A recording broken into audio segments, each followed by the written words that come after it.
we weren't really considering the consequences in communities that were not New York City or some other big city. The public health people, we talked about this earlier, and this is a really important point. If you're a public health person and you're trying to make a decision, you have this very narrow view of what the right decision is, and that is something that will save a life. Doesn't matter what else happens. So you attach infinite value to stopping the disease and saving a life. You attach a zero value to whether this actually totally disrupts people's lives, ruins the economy, and has many kids kept out of school in a way that they never quite recover collateral from. Damage. So collateral damage. This is a public health mindset, and I think a lot of us involved in trying to make those recommendations had that mindset, and that was really unfortunate.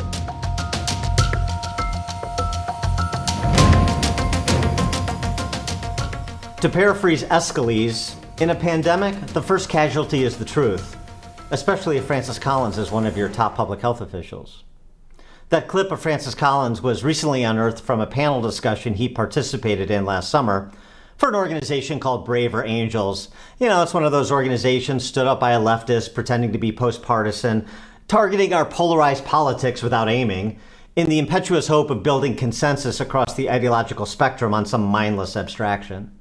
It's the kind of forum where those in the policy arena fluent in the language of weasel words are invited on stage to pantomime self-reflection by offering synthetic Macbethian soliloquies describing their internal struggles, inevitably culminating with the depersonification of their acts of barbarism. Enter Francis Collins offering a sort of dissociative mea culpa on behalf of a generic we, the COVIDian public health professionals of America, who made mistakes, but only because they are slaves to a life-saving mindset. It's a blanket acceptance designed to avoid the ugliness of ascribing specific culpability to himself or any other person or institution. In fact, it's a bit unclear if Collins includes himself in this group, as he curiously describes the policy response almost as would an anthropologist rather than should a shot caller holding the purse strings on $40 billion available to purchase COVID unanimity among the we in public health. Regardless, Collins's gesture is an empty one. If you couldn't see a dying loved one, lost your job, suffered a vaccine injury, or dealt with the atrophied mental or physical health of a child, Collins is at the ready with a vague offer of vindication, but please, there's no need for a reckoning.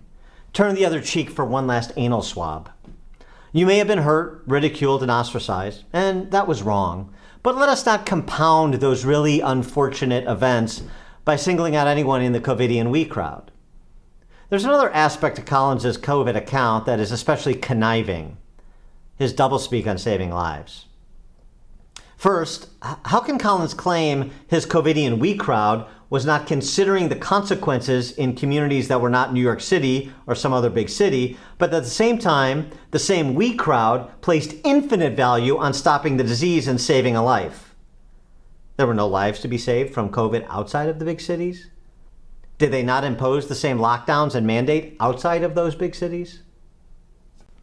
Second, Collins repeated the canard fabricated by his COVIDian we crowd that they were focused on saving lives while their critics were focused on saving dollars or school days.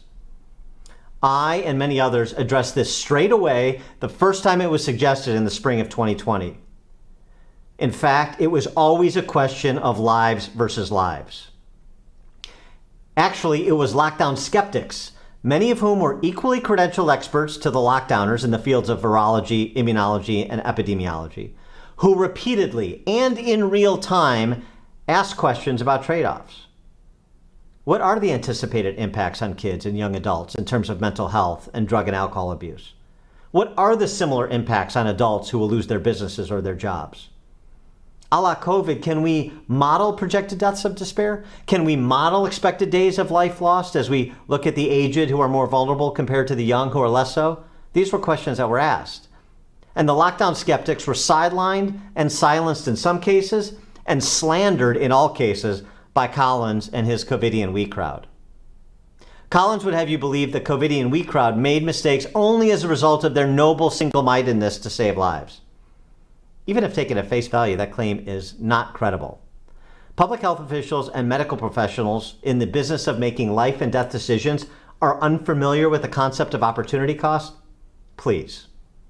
The truth is, Francis Collins and his Covidian we crowd behave like the imperious expert class ideologues they were trained to be. They consider themselves to be our betters, and they acted in accordance with that belief. Collins has been singing a different tune for some time now, literally. Somewhere past the pandemic, when we're free, there's a life I remember, full of activity.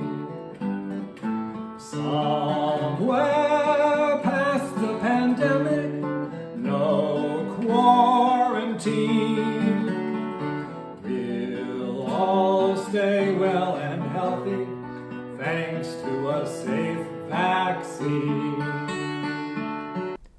Unlike his officious NIH buddy Fauci, Collins is a congenial sort who, I suspect, doesn't want to be remembered as a bad guy. As Collins might say, that is really unfortunate, as he was a principal party to deception, unkindness, and ultimately unnecessary injuries and deaths. He cannot undo what he did, and he is unwilling to offer the sort of profound penitence required. Until he is willing to do the latter, Francis Collins should be held accountable for his role in the former and properly recorded as the villain he was. I'm Dan Proft with a Counterculture Commentary.